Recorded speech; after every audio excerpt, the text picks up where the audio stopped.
Penipu ulung. Petik 2. Raungan marah bisa terdengar dan suara langkah kaki di trotoar batu biru oleh seseorang yang melarikan diri bisa didengar. Zhang Xuan mengulurkan kedua tangannya tanpa daya. Aku bukan penipu. Aku seorang guru akademi. Aku hanya ingin menjadikanmu muridku. Selain itu, apakah kau harus menambahkan kata ulung sambil mengatakan bahwa aku penipu? Kau membuatnya terdengar seolah-olah aku adalah penjahat yang tak terampuni. Setelah dia menyelesaikan gumamannya, dia mengingat kata-kata sang direktur. Ini sudah yang ke-17. Jika aku masih gagal menemukan siswa hari ini, aku harus berkemas dan pergi besok. Petik 2. Zhang Xuan bukan orang dari dunia ini, tetapi pustakawan sekolah menengah biasa. Dia hanya mengingat nyala api dan kemudian, tidak ada lagi. Ketika dia bangun, dia sudah berada di dunia ini. Dunia ini seperti yang digambarkan dalam novel. Jalur seni bela diri dihormati dan pemerintahan yang kuat. Awalnya, dia berpikir bahwa setelah melintasi, dia akan menjadi bakat yang tidak berguna dan akhirnya ditolak oleh tunangannya. Setelah itu, dia akan menyerang balik, menamparkan mereka di wajah mereka, dan hidupnya akan berjalan dengan lancar sejak saat itu. Sepertinya dia telah memikirkannya. Setelah tiba di sini, dia menyadari bahwa dia bukan murid tetapi guru. Guru paling menyedihkan di seluruh akademi. Ceramah-ceramah orang lain selalu dipenuhi dengan orang-orang yang banyak menemukan diri mereka tanpa kursi. Di sisi lain, tidak ada satu orang pun di kelasnya. Sulit baginya untuk mengikat beberapa siswa, tetapi mereka akhirnya menamai dia sebagai penipu dan melarikan diri. Adapun alasannya, mengabaikan fakta bahwa orang yang tubuhnya diambil alih olehnya adalah guru terlemah di seluruh kampus dan ketidakmampuannya untuk memilih bakat. Yang terpenting dari semua itu adalah, dia bahkan menyesatkan seorang siswa, menyebabkannya budidaya untuk mengamuk. Ini seperti memiliki pasien yang mati di bawah catatan kamu. Reputasinya menurun dan dia dihina oleh semua orang. Bahkan siswa baru memilih untuk menjauh darinya. Takut bahwa mereka akan berakhir dalam situasi yang sama jika mereka jatuh ke dalam cengkeramannya.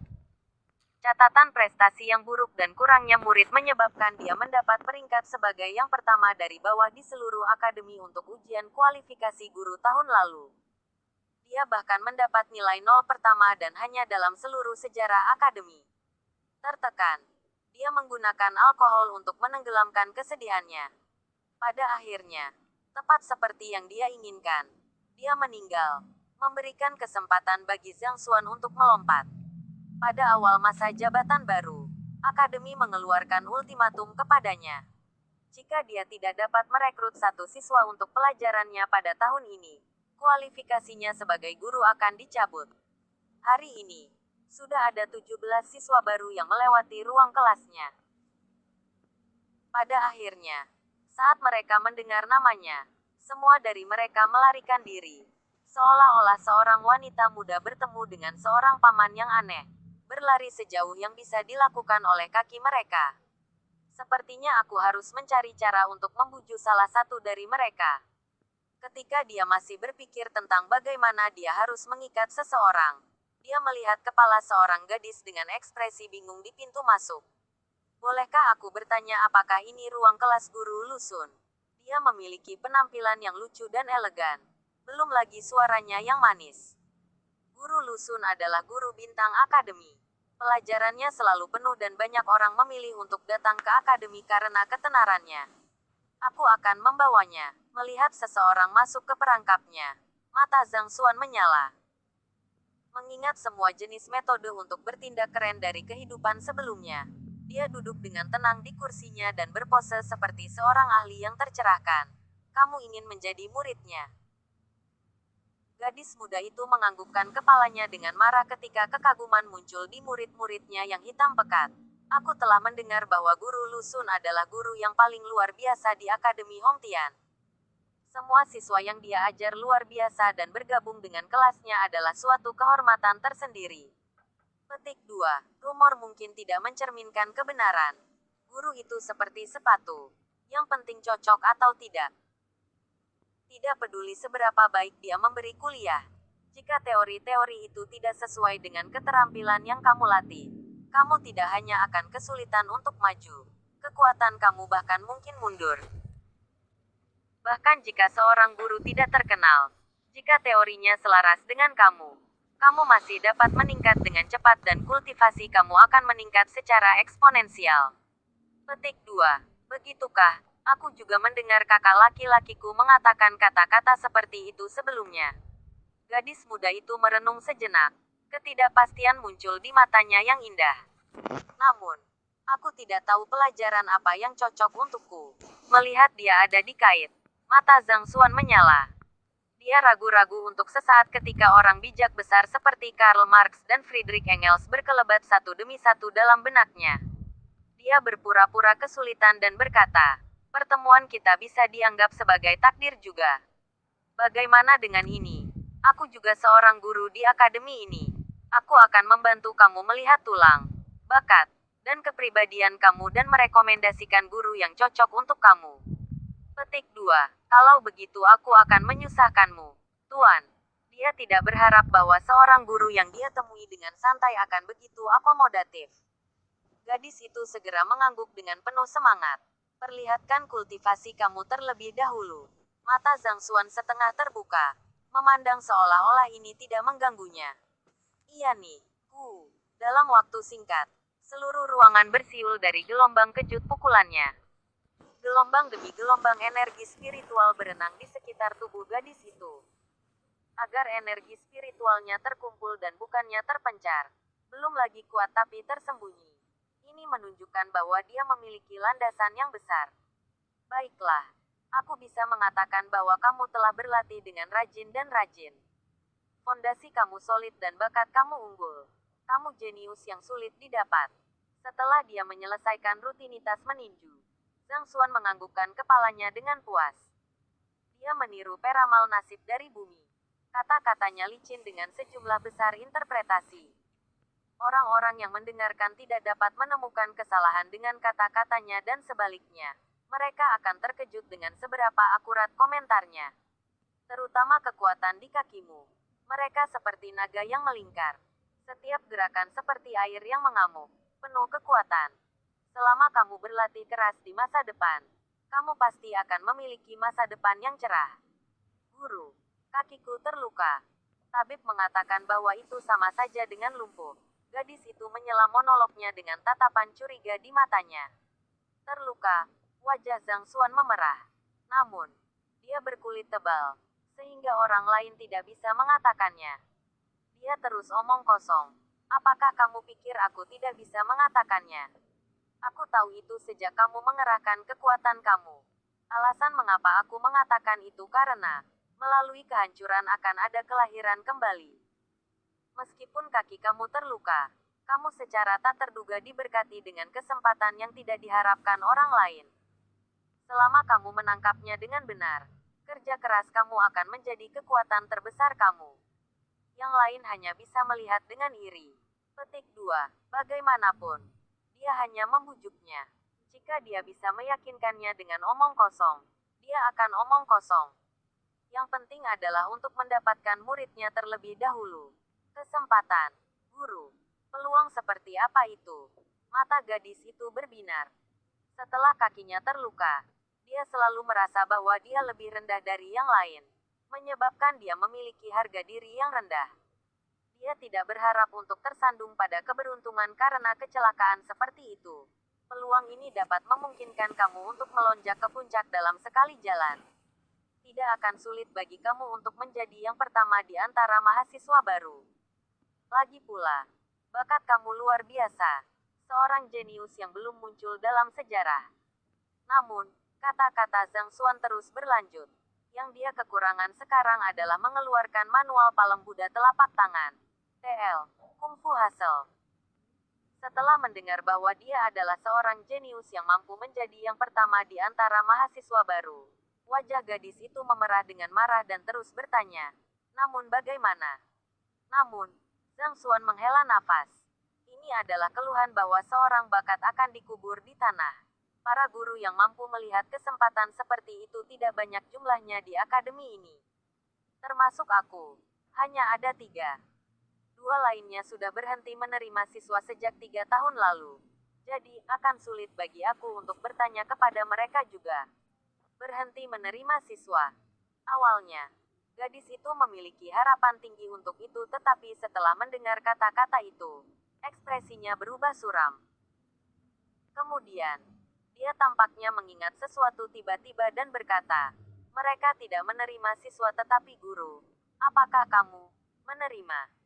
Tentu saja. Hanya saja, kamu juga bisa mengatakan, "Aku acuh tak acuh pada ketenaran dan kekayaan dan aku tidak punya banyak waktu luang juga." Ekspresi kesulitan muncul di wajah Zhang Xuan. Jika itu bukan batu giok yang bagus, aku tidak akan menerimanya dengan mudah bahkan jika jalur kita menyeberang. Putong.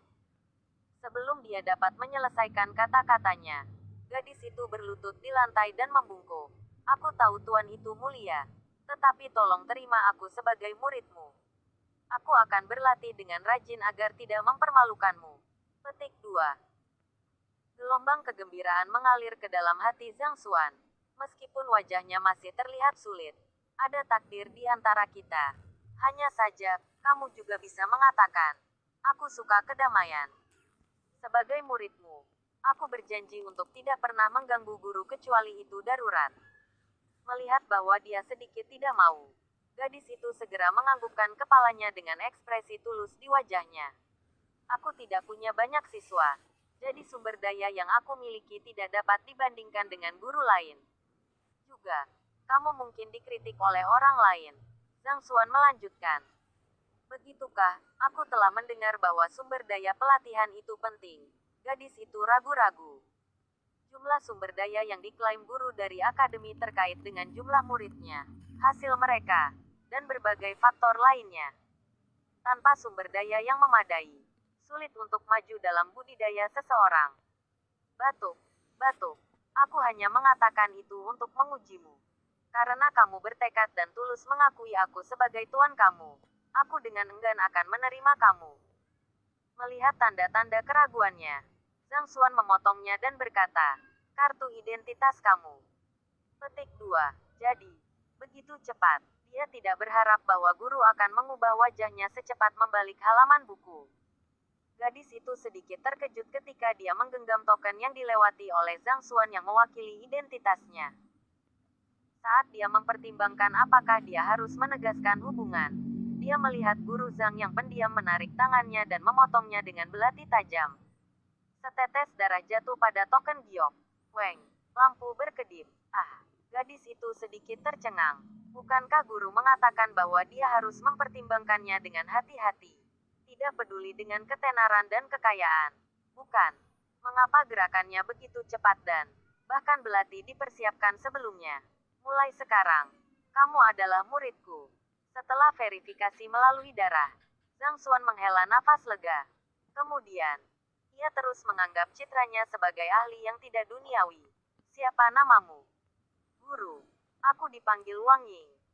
Mengetahui bahwa keputusannya tidak dapat dicabut, gadis itu tidak mengatakan apapun dan menganggukkan kepalanya.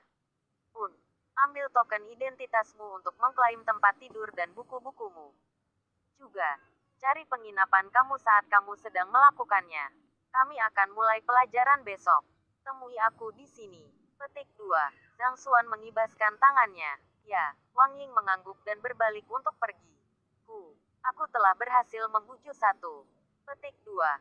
Setelah mengkonfirmasi bahwa dia adalah muridnya, Zhang Xuan menghela nafas lega dan tersenyum. Ini benar-benar bukan tugas yang mudah. Jika bukan karena teknik dalam bertindak keren yang dia pelajari dari internet, akan sulit baginya untuk berhasil hari ini. Dengan satu siswa, ia akan dapat menghindari kemalangan diusir. Zhang Xuan merasakan beban di hatinya menghilang. Sejenak, rohnya terasa jauh lebih santai. Obsesi yang melekat di otaknya menghilang secara bertahap. "Tenang. Sekarang aku ada di tubuhmu. Aku akan hidup dengan benar menggantikanmu." Zhang Xuan sebelumnya meninggal karena dia tidak dapat merekrut siswa. Jadi dia sangat menyesal di dunia ini. Sekarang ada seorang siswa di bawahnya. Obsesi terakhirnya menghilang. Pada saat ini, Zhang Xuan dapat dianggap akhirnya mendapatkan kontrol penuh atas tubuh ini. Ledakan. Setelah mendapatkan kontrol penuh dari tubuh ini, Zhang Xuan ingin terus membujuk beberapa siswa lebih. Namun, dia tiba-tiba merasakan getaran di kepalanya saat dia mendengar suara lonceng kuno yang menyerang kepalanya. Langit dan bumi tak berperasaan, memperlakukan semua makhluk seperti anjing. Matahari terbenam dan bulan memudar. Ketidaksempurnaan muncul di langit dan bumi. Ledakan. Semua jenis pepatah mendalam mengejutkannya. Setelah itu, sebuah istana raksasa muncul di hadapannya di kepalanya. Di atasnya, 4 kata bersinar terang. Perpustakaan Jalan Surga. Membuka pintu. Dia berjalan masuk. Rak buku yang tak terhitung jumlahnya berdiri tinggi dan kuat dengan semua jenis buku di atasnya. Akhir tidak bisa dilihat sekilas. Mungkinkah ini paket hadiah untuk Transcenders? Perpustakaan. Sialan. Aku adalah seorang pustakawan kehidupan aku sebelumnya. Tidak mungkin aku akan tetap sama di dunia ini juga. Petik 2. Paket kado orang lain adalah kakek tua, sistem, atau semua jenis barang yang dikuasai. Namun, paket hadiah aku adalah perpustakaan. Zhang Xuan bisa merasakan pemandangan itu sebelum dia menjadi gelap dan dia hampir pingsan. Perpustakaan.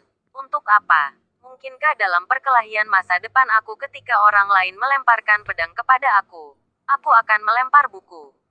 Biarkan aku melihat buku apa itu.